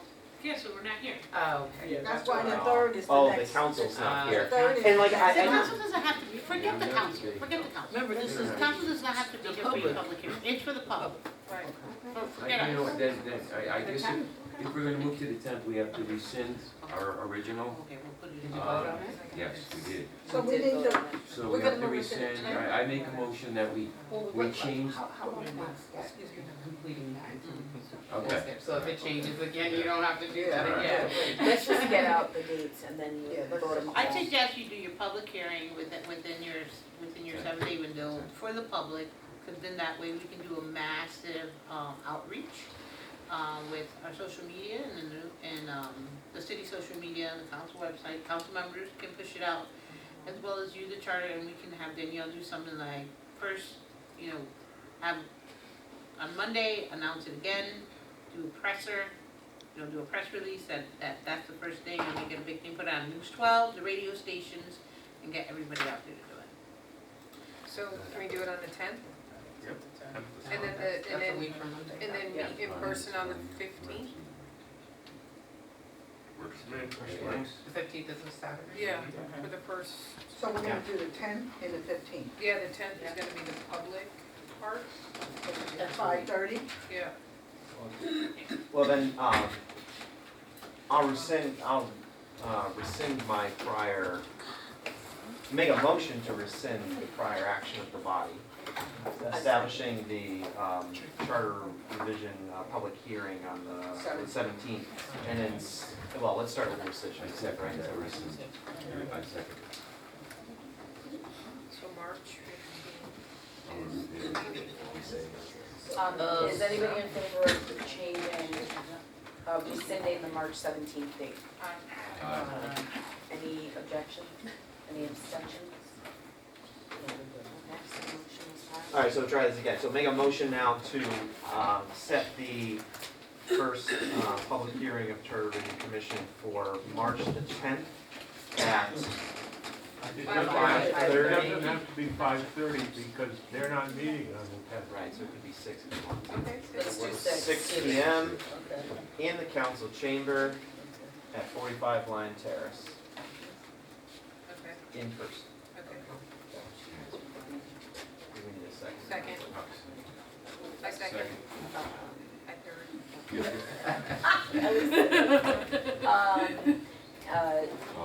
All those in favor? Aye. Any abstentions? Any objections? Okay. And we need a motion for the meeting on the 15th. What time? Oh, this is Saturday. So on this one, 6 a.m. Oh, perfect. 6 a.m. I won't be there. 10 a.m., 9 a.m. I'm good. 10? 10 sounds good. 10? 10, Tom's fine, what's it? I'll figure out lunch for you. That's a 10 compromise. to, Earlier better. 10 to Yeah. when? Yeah. What time? 10 to? Well, I don't know that we need to set an end time because it'll be up to the commission. You could be, you maybe. She's wanna like, be no. She said yes, yes, We you do. can, I don't know that you need to as a matter of setting the agenda, or that How you about have to 10 to establish the 12? start. Need to get. In other words, Establish if a you, start, but we can't sit, and I'm gonna be honest with you, I'm not gonna sit here all day. 10 to 12. So if we're gonna say we're gonna be here, we're gonna be here for 4 hours, then you got 4 hours. Okay. But we can't say here, we're gonna be here all day. 10 to 1. 10 to 1. Yeah, that's fair. question 10 for to council, 1. if I may, on that. Yeah. If we say 1 o'clock, You have to stop, I and it's think. 1:02, I and think someone's you still have to talking, stop. Yeah. we turn into pumpkins. So I that's think why I we don't wanna, got like, I'm 9 good with the minutes left on gentleman's this agreement to be like, we'll adjourn after we're tired and we need to be I kinda like done the by idea the. of an end, because it's forcing the 1 end. o'clock, And I then like you it, will- and we can be more You will efficient. table Correct, and you whatever got, is right, left. whoever's speaking, guess what? But You know, you know, and it therefore forces it it. limits how long you can We speak. need hours. 10 to I'll bring a time. That's right. Yeah, it works. It will limit how long folks are speaking, right? Yep. You can't capitalize the whole meeting. Well, And it's gonna be here. question and answer with the public is gonna extend the time on those sort of things. Yeah, but that's on the public part, right? This is just our regular. This This is will our just be regular. our meeting. We're talking about the regular Okay, meeting, but our you're regular saying, are you meeting. going to assign the public a timeline for 3 minutes. a limitation? 3 minutes, right? 3 3 minutes. minutes. And that's gonna be on March 10th. Yeah. That's the public. I think, sometimes in the public hearings, when we don't have a lot of people, We just let them talk. you just let them speak. But if there's a lot of people, it's a hard 3. And I've had to, you know, right, John? Yeah, 3 she minutes has are to- up. And we get so that we get in under the wire. So I think that's to the chair's discretion. That's how we usually play it. If there's not a lot of people, somebody talks over the 3 minutes, we just let them finish speaking. But not like an 8-minute conversation. In some board events, they do like a 15-minute cap. Like you have 15 minutes to speak, but this is That's a a little long time. different. That's a long That's a time. long No, that's too 3 long. minutes. No, meaning the whole public. Oh, no, we do Public. a half an hour. Okay, it's a half hour. No, our public speaking before on a regular council meeting is a half an hour, so it's 3 minutes, it's 10 people, 3 minutes. But in a public hearing, it's anybody who signs up, Right. you have to hear everybody to the end, But 3 minutes if it's allowed. 3 minutes. You know, I think you make a judgment call in the room. I think you look at read the room. You know, when John Marshall Lee shows up alone in the empty chamber, you let him speak because that's not a big deal. But when you have 1,000 people, you got a limit. You know, you might That's what I 2 mean. minutes. You know, it's like. When I'm the only one speaking, she doesn't call a hard line, but I'm prepared. So I'm prepared for the 3 minutes. He's trying to do something. He's trying to do something for 3 minutes, yes. And I know when the wrap-up is coming, because it starts to heat up, and then you have time will tell. So for this initial meeting, are we we're looking at these issues without input from these groups, or are groups coming to that meeting No. on March 15th? Well, my On March proposal was 15th. going to be setting this list, was that we would invite the city and town clerk's office, the city attorney, who will be probably with us anyway, and what else was I thinking? Your One, chapters two, one. Well, there was a Four. sheriff, we can invite the budget people, but the budget thing is like so simple and obvious, I don't even know if we need anyone really to testify to that, you know, but sure. And Give the an city opportunity. sheriffs, and What that, was the last one? the city sheriffs, and that was Oh, that was it, and again, some of these are pretty small, so I think if we It have is a little 3 quick. hours, we should be able to get through that. Yeah, that'll. We're probably doing too much if we're taking longer than that on these issues. But it's set March 15th, 10 to 1. I don't think anyone made a motion I yet. made a motion. I'll make a Somebody made a motion. motion. I'll make a motion to set the meeting for 10 a.m. I'll second. March 15th. Okay. Aye. All in favor? Aye. It's getting late. All in favor, so everyone's aye. Any abstentions and any objections? Okay, so we have a meeting, March 15th from 10 a.m. to 1 p.m. And We I've have to listed what Tom has shared as some of the Through topics. the chair, we have to set the agenda, Yes. would be, Can the chair do that? the chair would do that, yeah. It depends on the rules for the Board of Ed, that's how the rule is. For the city council, there Chair, is. There isn't. the chair would set the. Well, the chair, I mean, even in the city council, It just you know, gets sent. the chair, or the mayor, or in his absence, the council president kind of does it, so, I mean, I think by agreeing, I mean, but we could set it as a body too, if you want.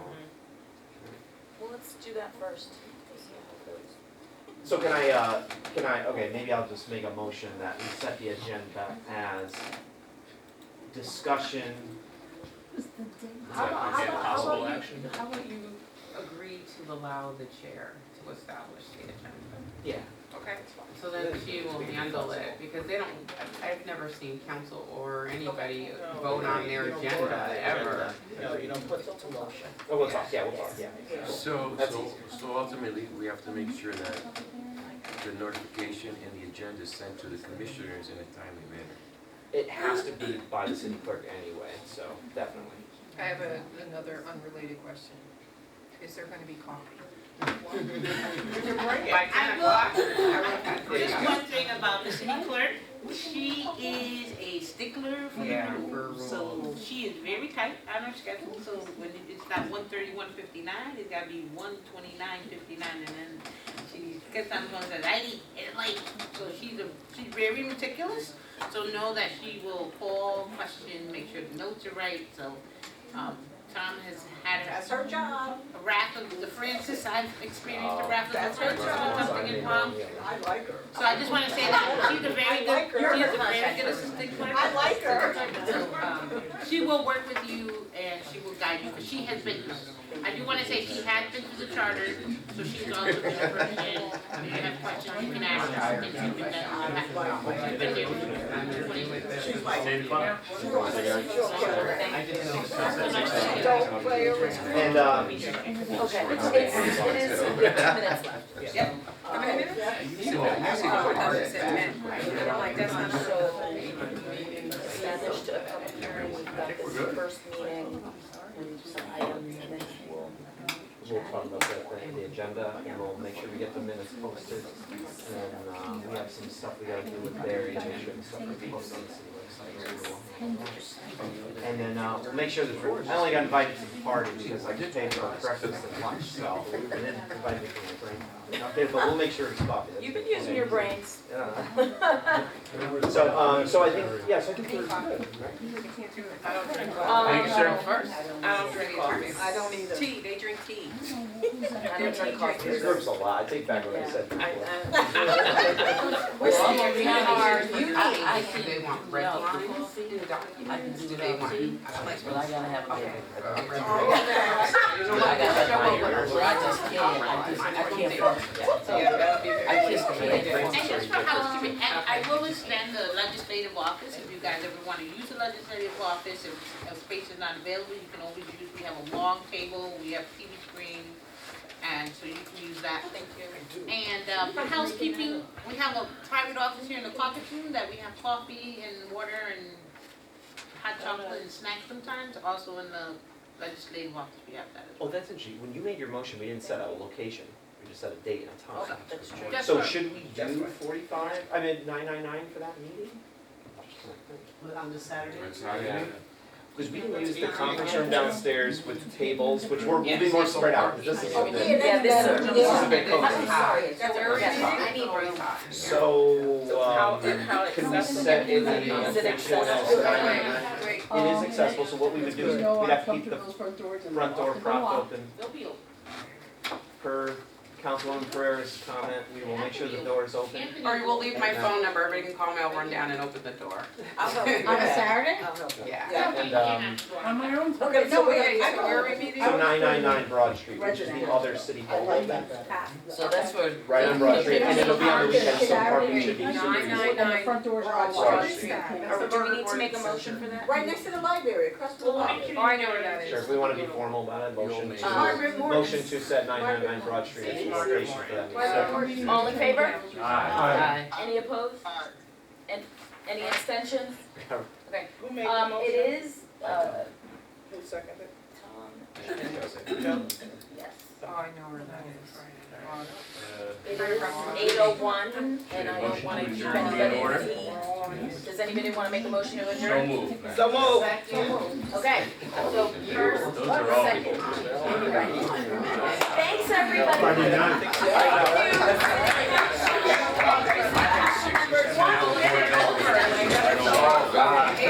I know, that is very impressive, it's right there, yeah. 808. What do I do with this? You know what? Are we, so work. can we do virtual on, the 15th as well? I already read it. Okay. Do hybrid, you mean? Oh, hybrid. I won't be able to be hybrid on the 15th. Oh, no, you won't. Oh, no. Convention, so But I don't have to do anything, right? Sorry, I don't have Okay. I think what'll have to happen. Was that as interesting to you as it was to us? That interesting. No, we changed, the 15th is our